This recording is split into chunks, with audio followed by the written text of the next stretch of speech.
ಮಾದಿಗಳ್ಳಿ ಹೋಬಳಿ ಆಲ್ತೊರೆ ಗ್ರಾಮದ ಶಂಕರೇಗೌಡ ಎಂಬುವರ ತೋಟ ಬೆಂಕಿಗೆ ಆಹುತಿಯಾದ ಹಿನ್ನೆಲೆಯಲ್ಲಿ ರೈತ ಸಂಘದ ಮುಖಂಡರು ಭೇಟಿ ನೀಡಿ ಸಾಂತ್ವನ ಹೇಳಿದರು. ತಾಲೂಕಿನ ಮಾದಿಹಳ್ಳಿ ಹೋಬಳಿ ಆಲ್ದೊರೆ ಗ್ರಾಮದ ಶಂಕರೇಗೌಡ ಎಂಬುವರ ಕಾಫಿ ತೋಟಕ್ಕೆ ಕಿಡಿಗೇಡಿಗಳು ಹಾಕಿದ ಬೆಂಕಿಯಿಂದ ಸುಮಾರು 6 ಎಕರೆಗೂ ಹೆಚ್ಚು ಕಾಫಿ ತೋಟ ಸುಟ್ಟು ಭಸ್ಮವಾಗಿದ್ದು, ಕಾಫಿ, ಏಲಕ್ಕಿ, ಮೆಣಸು, ಬಾಳೆ, ಅಡಿಕೆ ಸೇರಿದಂತೆ ಲಕ್ಷಾಂತರ ಮೌಲ್ಯದ ಮರಗಳು ಸುಟ್ಟು ಹೋದ ಬಗ್ಗೆ ವರದಿಯನ್ನು ಆಧರಿಸಿ ರಾಜ್ಯ ರೈತ ಸಂಘದ ರಾಷ್ಟ್ರೀಯ ಸಂಚಾಲಕ ಕನಕಂಚನಹಳ್ಳಿ ಪ್ರಸನ್ನಕುಮಾರ್ ಮತ್ತು ಅವರ ತಂಡ ಸ್ಥಳಕ್ಕೆ ಭೇಟಿ ನೀಡಿ ರೈತರಿಗೆ ಸಾಂತ್ವನವನ್ನು ಹೇಳುವ ಮೂಲಕ ಸರ್ಕಾರದಿಂದ ಶೀಘ್ರವೇ ನಷ್ಟದ ಪರಿಹಾರವನ್ನು ತುಂಬಿಕೊಡಬೇಕು, ಇಲ್ಲವಾದರೆ ಮುಂದಿನ ದಿನಗಳಲ್ಲಿ ಹೋರಾಟ ನಡೆಸುವುದು ಖಚಿತ ಎಂದು ಎಚ್ಚರಿಕೆ ನೀಡಿದರು.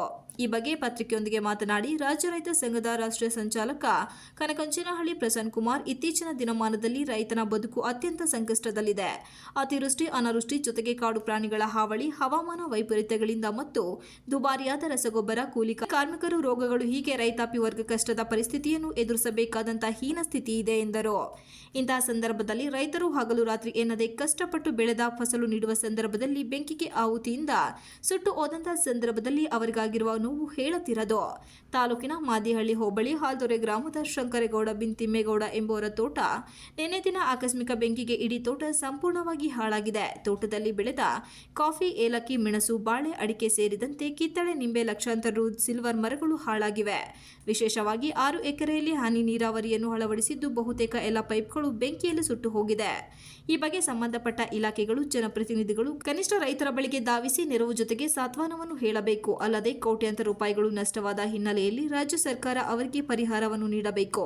ಈ ಬಗ್ಗೆ ರಾಜ್ಯ ರೈತ ಸಂಘ ವತಿಯಿಂದ ನಾವುಗಳು ಕೂಡ ಮುಖ್ಯಮಂತ್ರಿಗೆ ಮನವಿ ಸಲ್ಲಿಸಲಾಗುತ್ತದೆ ಎಂದರು. ಪರಿಹಾರ ಕೊಡೋದಲ್ಲ, 200-500 ತರ ಅಲ್ಲ, ಇದು 60 ಕೋಟಿಗೂ ಹೆಚ್ಚು ಲಾಸ್ ಆಗಿದೆ.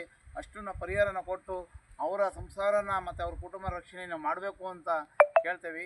ಹಾಗೆ ಸ್ಥಳೀಯವಾದಂಥ ಅಧಿಕಾರಿಗಳು ಯಾರೇ ಇರ್ಬೋದು, ತಹಸೀಲ್ದಾರ್ ಅವರು ಇರ್ಬೋದು, ಹಾಗೆ ತೋಟಗಾರಿಕೆ ಇಲಾಖೆಯವರು ಇರ್ಬೋದು, ಹಾಗೆ APMC ಇರ್ಬೋದು, ಕೃಷಿ ಇಲಾಖೆಯವರು, ಅವರು ಸಹ ಇದನ್ನು ಮುಂಜಾಗ್ರತೆ ತಗೊಂಡು ಕಾರ್ಯಕ್ರಮವನ್ನು ಮುಂದುವರಿಸಬೇಕು. ಹಾಗೆ ಜಿಲ್ಲಾ ಅಧಿಕಾರಿಗಳು ಇರ್ಬೋದು, ಜಿಲ್ಲೆಯ ತೋಟಗಾರಿಕೆ ಇಲಾಖೆಯವರು ಇರ್ಬೋದು, ಜಿಲ್ಲೆಯ ಕೃಷಿ ಇಲಾಖೆಯವರು ಇರ್ಬೋದು, ಜಿಲ್ಲೆಯ APMC ಇರ್ಬೋದು, ಅವರು ಇದಕ್ಕೆ ಸಮರ್ಥವಾಗಿ ನಿಂತ್ಕೊಂಡು ಕೆಲಸನ ಮಾಡಬೇಕು. ಅದನ್ನು ಮಾಡ್ತಾ ಅನ್ನದಾತ ನಿಲುವಿಗೆ ಶಕ್ತಿಯಾಗಿ ನಿಂತು ಕೊಡಬೇಕು. ನಮ್ಮದೇ ತೆರಿಗೆ ಹಣನ ದೇಶಕ್ಕೆ ಕಟ್ತಾ ಇದ್ದೀವಿ. ಇಂಥ ಒಬ್ಬನಿಗೆ ರೈತನಿಗೆ ಮೋಸ ಆಗಿದೆ, ನನಗೆ ಏನೋ ಅನಾಹುತ ಆಗಿ ಈ ಥರ ಆಗೋಗಿದೆ, ಅದನ್ನು ನೀವು ಕಟ್ಕೊಡೋದ್ರಿಗೆ ಯಾವುದೂ ತಪ್ಪಿಲ್ಲ. ಕೂಡಲೇ ಇದನ್ನು ಜರೂರು ಮಾಡಿಕೊಡ್ಬೇಕು. ಮಾಡ್ದಲೇ ಇದ್ದರೆ ಕೆಲವೇ ದಿನಗಳಲ್ಲಿ ಇದು ಉಗ್ರ ಹೋರಾಟಕ್ಕೆ ತೆರಳುತ್ತೆ. ಅದರಿಂದ ಮುಂಜಾಗ್ರತೆಯಾಗಿ ಸರ್ಕಾರ ಮಾಡಬೇಕು ಅಂತ ಈ ಮೂಲಕ ನಾವು ಕೇಳ್ಕೊಳ್ತಾ ಇದ್ದೀವಿ.